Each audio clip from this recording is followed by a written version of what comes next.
Salah satu masalah yang kita hadapi saat ini adalah soal updating stok. Jadi kita kan sekarang memiliki inventory, barang-barang yang kita jual, lalu karena kita ingin mendekatkan barang-barang kita kepada sebanyak mungkin konsumen, dan agar konsumen juga lebih mudah mengakses produk kita, kita mempunyai banyak outlet. Kita punya showroom pusat showroom di kantor pusat, kita punya showroom di berbagai cabang kita di berbagai kota. Lalu bukan itu saja, bukan sekedar toko fisik, kita juga mempunyai toko online di website kita, canisiusmedia.co.id. Kemudian belakangan ini kita juga masuk ke marketplace. Kita menjual produk kita di Tokopedia, di Shopee, dan konon menurut rencana saya dengar-dengar akan juga masuk ke Bukalapak dan mungkin yang lainnya di masa depan.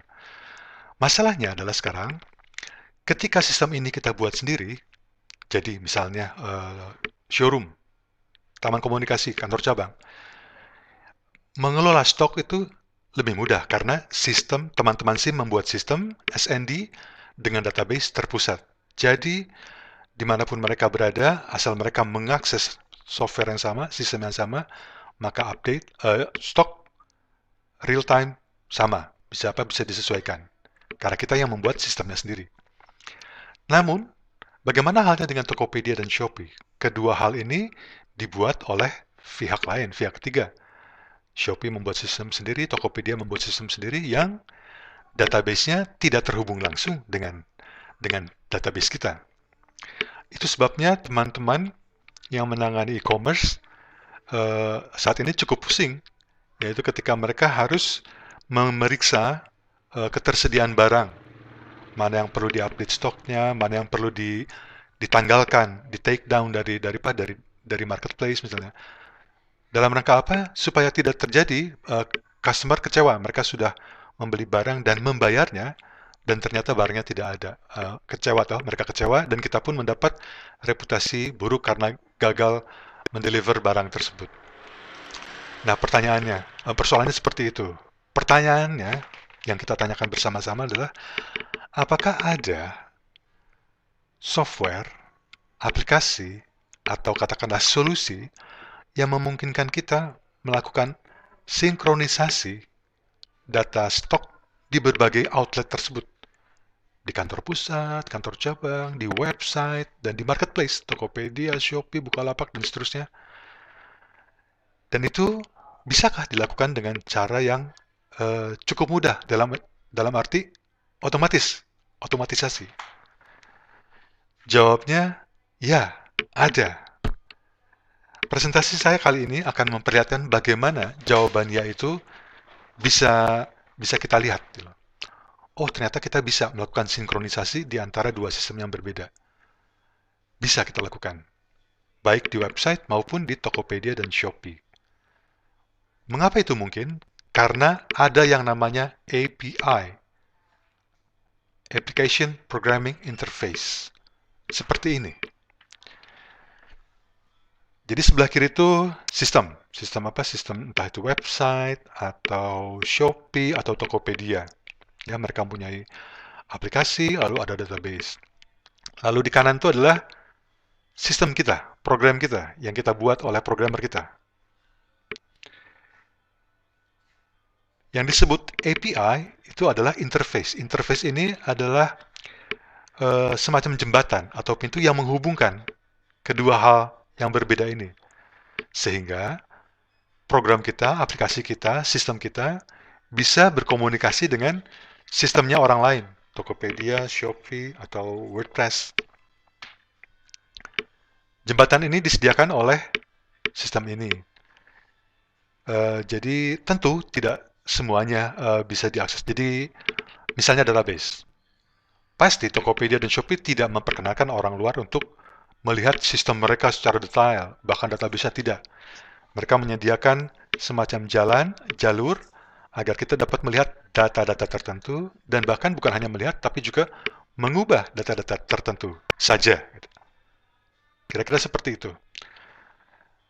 Ini contoh lain, jadi di kanan itu server aplikasi, lalu API memungkinkan sebuah sistem, aplikasi, database, server berkomunikasi dengan aplikasi web yang lain, atau mobile app, aplikasi mobile, yang lain Android misalnya.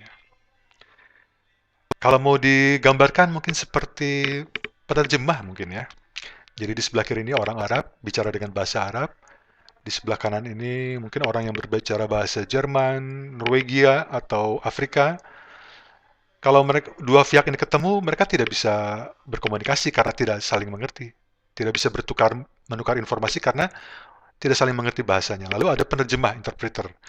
Sehingga dengan bantuan penerjemah atau jembatan ini, orang Arab bisa bertanya, siapa namamu? Lalu orang Norwegia bisa menjawab, oh nama saya Claudia, Sven, atau siapa?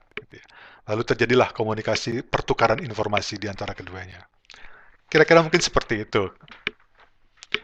Nah, API bisa menghubungkan berbagai macam sistem yang berbeda menjadi jembatan, protokol, atau ya pokoknya itulah penghubung ya. Bukan hanya antara dua software, tapi juga antara perangkat keras. Ada mobil, ada mobile device, sensor, microcontroller, televisi, televisi cerdas mungkin ya, smart TV. Itu yang saya kira sekarang sedang terjadi ya. Internet of Things itu bahkan juga di level berikutnya ya. Nah, sekarang kita coba lihat bagaimana itu diimplementasikan untuk keperluan kita. Dalam hal ini misalnya website. Website yang kemarin saya presentasikan menggunakan WordPress dan WooCommerce. Ini data yang dilihat oleh konsumen, judul buku, harganya. Admin, kita sebagai pemilik website, bisa mengubah data di sini. Bisa menambah judul buku baru, menambah produk. Bisa juga mengubah, mengganti harga, atau mengganti stoknya. Caranya, dia harus login ke dashboard admin, lalu dia misalnya kita hendak mengubah harga dan mengubah stok misalnya. Harganya diubah menjadi 90.000, lalu stoknya diubah menjadi misalnya 70 misalnya. Ya, sekarang diubah menjadi 70 dan 90.000. Sekarang saya klik perbaharui, maka iya, harganya menjadi 90.000 dan stoknya menjadi tersedia 70. Di halaman depan, pengunjung bisa melihat, mereka tidak bisa melihat stok, tapi mereka bisa lihat harga. Kita refresh, harganya harusnya berubah menjadi 90.000. Ya, jadi 90.000 ya. Perubahan itu dilakukan lewat interface yang dimiliki oleh sistem website sendiri, yaitu WordPress gitu ya, WooCommerce, dengan login ke dalam. Bisa dilakukan secara satuan, seperti yang barusan saya lakukan. Bisa juga dilakukan untuk banyak produk sekaligus, dengan memanfaatkan fitur impor dan ekspor. Nah, dengan API, saya bisa mengakses, bisa mengubah data ini, bisa membaca data-data di sini, dan mengubah datanya tanpa harus login ke dalam sistem ini, tanpa harus masuk ke dalam dashboard ini. Saya tunjukkan, ini aplikasi yang sama sekali berbeda yang sekarang sedang saya buka ini. Sekarang, ini aplikasi yang berbeda, tetapi dengan saya telah diberi akses oleh website ini, oleh WooCommerce, oleh WordPress, saya diberi akses dengan username dan password tertentu, sehingga saya bisa mengakses data di dalam website. Contohnya begini, sekarang saya hendak meminta kepada sistem website agar menampilkan semua produk yang ada di sana. Perintahnya get products ya. Saya klik send. Ya, dan keluarlah semua produk-produk yang ada di sistem tersebut. Panjang nih. Filenya sebesar 67 kilobyte ya. Dan butuh waktu 3 detik untuk mengeksekusi file tersebut. Oke. Bukan hanya ini membaca, get itu hanya membaca. Tapi saya juga bisa mengubah. Saya ganti menjadi put. Oh, maaf, sorry. Saya get. Sekarang saya hanya ingin melihat produk tertentu. Misalnya dalam hal tadi, pengantar etika bisnis. Untuk itu saya memerlukan ID-nya. Nomor ID di sistem ini adalah 2204. Oke, saya buka aplikasi yang berbeda tadi itu, aplikasi lain, 2204. Perintahnya get, berarti saya meminta informasi hanya satu produk dengan ID 2204, send. Nah, dengan bantuan API, dia bisa memberikan respon dengan menampilkan satu produk ini. Nah, selesai. Judulnya, ID-nya, kemudian juga harganya, dan stock quantity. 70, stock quantity-nya, 70. Tuh, ya. Oke. Itu membaca. Dan kita bisa melakukan bukan hanya membaca, tapi juga mengubah. Jadi misalnya, stock quantity-nya hendak saya ubah menjadi 90. Ya, maka perintahnya menjadi bukan get, tapi put. Put, jadi meletakkan. Saya hendak meletakkan informasi stock quantity ke 90 ini ke sistem. Kalau saya klik send, maka produk dengan ID 2204 ini akan berubah stock quantity-nya menjadi 90. Saya klik send. Sekian detik. Wah, agak lama, 4,6 detik. Ya, kita lihat stock quantity-nya. Ya, betul. Menjadi 90, sama seperti yang saya perintahkan. Sekarang kita cek di website. Apakah berubah seperti yang saya minta tadi itu? Ini 70 ya. Kita refresh. Harusnya berubah jadi 90. Ya, betul kan? Berubah menjadi 90.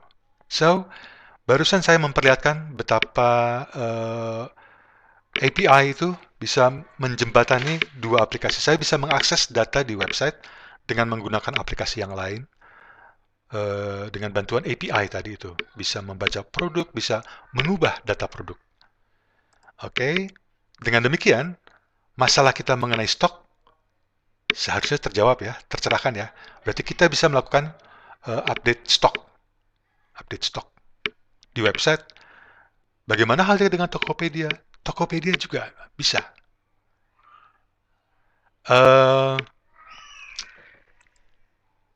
Nah, ini adalah API-nya, dokumentasi WooCommerce. WooCommerce itu ya aplikasinya WordPress mengenai bagaimana akses data di sistem WooCommerce ini, di sistem website mereka, bisa diakses. Lalu ada dokumentasinya. Jadi programmer dengan mempelajari dokumentasi ini, mereka jadi ngerti sintaksnya bagaimana, rumus-rumus kodenya itu bagaimana untuk membaca produk, untuk mengubah produk, mengubah harga, dan segala macamnya. Jadi di sini ada misalnya products, ya, atribut apa saja yang bisa diubah, segala macam, create product, update product, ada perintahnya gitu ya. Kemudian bukan hanya itu saja, tapi juga misalnya, oke, orders. Ya, bukan hanya mengubah, bukan hanya membaca dan mengubah soal stok, tapi juga bisa membaca order apa saja yang masuk, order mana saja yang dibatalkan, order mana saja yang statusnya itu terkirim, terselesaikan. Ya sih, order. Dengan demikian apa? Dengan demikian kita bisa menghindari double input. Jadi kan selama ini, misalnya dari website, admin website sudah melakukan penjualan, kemudian dia harus membuka aplikasi SND dan memasukkan data informasi mengenai penjualan yang dia lakukan di website tadi itu. Begitu juga yang dilakukan oleh teman-teman yang menangani e-commerce Tokopedia dan Shopee. Mereka selesai melakukan transaksi, mereka harus menginput data penjualan itu ke dalam SND agar terekam. Dan nanti mengubah stoknya, lalu masuk ke akuntansi, ke pendapatan, dan seterusnya. Yang barusan didokumentasi oleh WooCommerce ini, berarti kita bisa mengakses data transaksi di website, di WooCommerce, dan kalau bisa diakses berarti bisa disesuaikan, diinput ke dalam sistem kita, sistem SND. Oke? Order bisa, produk bisa, kemudian apa lagi nih? Customer juga bisa, misalnya customer KRC atau apa yang hendak kita tarik datanya dan untuk dianalisis bisa juga. Demikian tadi WooCommerce menyediakan API dan dokumentasinya. Ini Tokopedia pun menyediakan API dan dokumentasinya. Jadi programmer dengan mempelajari ini, ada produk, ada order, kategori, logistik, segala macam. uh, dia bisa melakukan sinkronisasi dengan cara yang kira-kira mirip lah. Tentu dengan berdasarkan sintaks-sintaks bahasa-bahasa yang khas Tokopedia dan WooCommerce. Oke, sebagai contoh, ini misalnya tadi kita melihat data produk ya. Sekarang kita lihat get, membaca bukan produk, tetapi orders misalnya. Kita lihat apa yang terjadi ketika kita meminta informasi order. Kita send dari aplikasi yang berbeda ini, dia dengan bantuan API, website kemudian memberikan jawab tanggapan respon seperti ini. Ini semuanya order. Nomor ordernya berapa, statusnya completed, total ongkos kirimnya berapa, total biayanya berapa, lalu customer ID-nya berapa, namanya siapa, ya. Menyenangkan bukan? Kita bisa mengakses order ini untuk keperluan diintegrasikan ke dalam sistem kita. Bukan hanya orders, bisa juga customers misalnya. Get-nya ini baru meminta, hanya membaca. Ya, ini customer-customernya.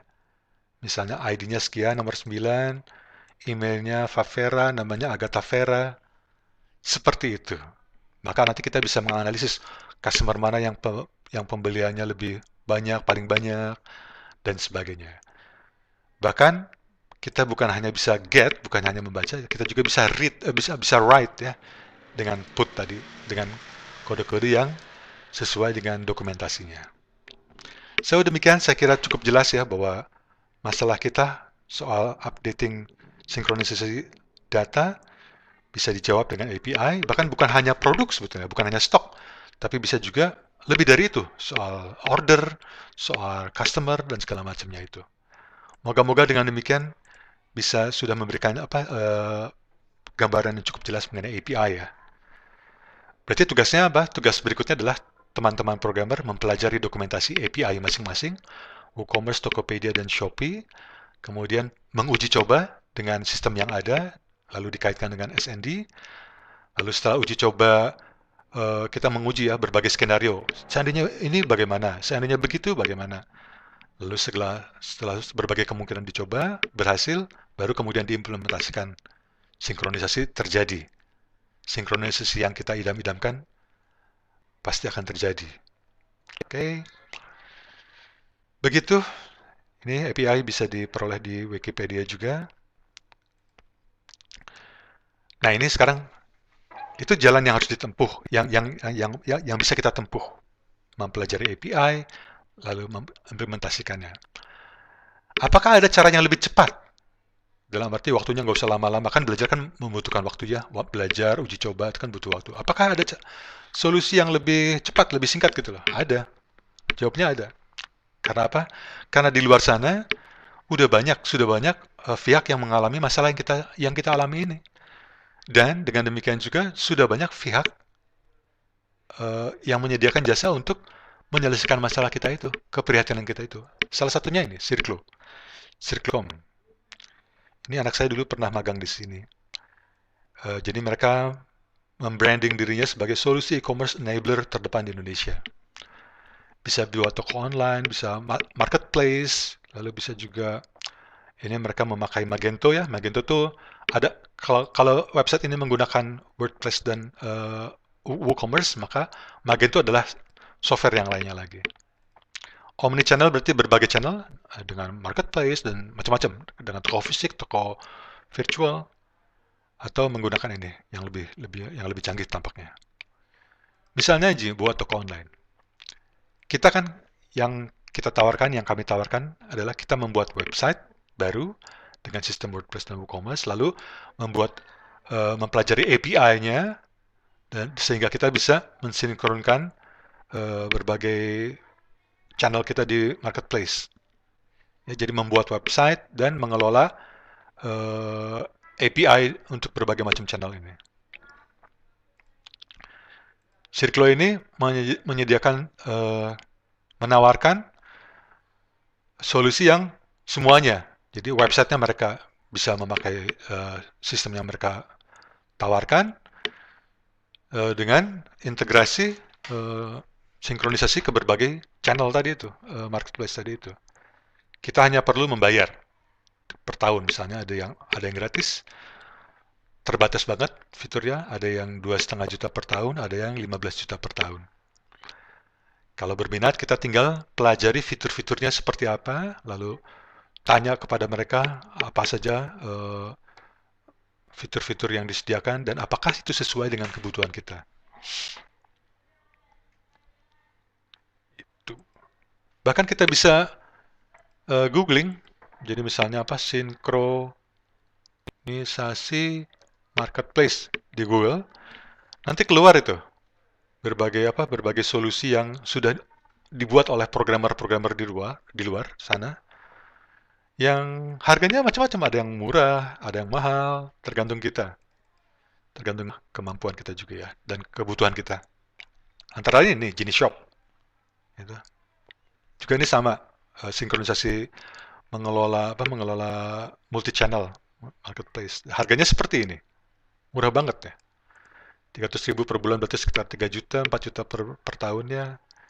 Ini 7, 8 juta, 10 jutaan, ini mungkin sekitar 15 sampai 20 jutaan. Bisa dipelajari, lalu tinggal dipertimbangkan mana positif dan negatifnya. Benefitnya dan konsekuensinya juga pasti ada masing-masing. Saya pribadi menyarankan agar kita membuat website sendiri dan mempelajari API tiap-tiap marketplace, kemudian mengimplementasikannya sendiri. Karena dengan demikian, kita sebagai institusi memperoleh pengetahuan baru mengenai API. Mengenai API, dan itu nilai tambahnya sangat tinggi bagi tim kita, bagi institusi kita. Karena saya melihat lebih jauh. Jadi API itu bukan hanya sekedar marketplace dan website. Jadi pemilik sistem-sistem besar itu sudah biasanya menyediakan API. Software seperti SAP atau Oracle, Microsoft, mereka menyediakan API sehingga programmer di institusi yang menggunakan sistem mereka bisa membuat interface untuk aplikasi yang tidak tersedia, yang disediakan dicakup oleh sistem besar tadi itu. Misalkan ini, Fiery ini tuh kayak print servernya. Kalau tidak salah, Canon, HC Canon, ya digital printing yang kita pakai juga menggunakan Fiery. Nah ini Fiery API, ada API-nya. Saya duga karena saya belum mempelajarinya lebih dalam, kalau kita mendalami API Fiery, maka nanti manajemen percetakan Canisius, dan bahkan juga mungkin accounting Canisius, bagian accounting, bisa memperoleh informasi, bisa mengolah informasi yang diperoleh dari mesin-mesin cetak yang kita miliki. Kalau selama ini mungkin operator mesin cetak, mereka kan ada dari software mesin cetak, ada informasi tuh, berapa cetak, berapa lembar hari ini, habis supply berapa banyak, lalu mereka input laporannya dengan software tersendiri. Nah, dengan API, operator tidak perlu menginput secara manual ke dalam sistem yang lain, tetapi sistem inilah dijembatani oleh ini secara otomatis, tanpa intervensi manual manusia gitu. Nah, saya duga Heidelberg, Manroland, atau sistem-sistem yang kita beli, tampaknya mereka juga menyediakan API, sehingga bisa kita akses informasi dari mesin-mesin tersebut. Ini dugaan perlu dipelajari lebih lanjut dan perlu ditelaah lebih dalam oleh teman-teman yang berkepentingan. Namun dengan demikian, kita hari ini melalui presentasi saya ini, mudah-mudahan kita sudah bertambah wawasan mengenai API itu apa, dan bagaimana API bisa menjadi jawaban atas masalah kita mengenai updating stock. Bahkan juga bukan hanya updating stock, tapi juga bisa menginput informasi mengenai order, mengenai customer ke dalam sistem yang kita miliki, SND. Semoga berguna. Sekian, terima kasih.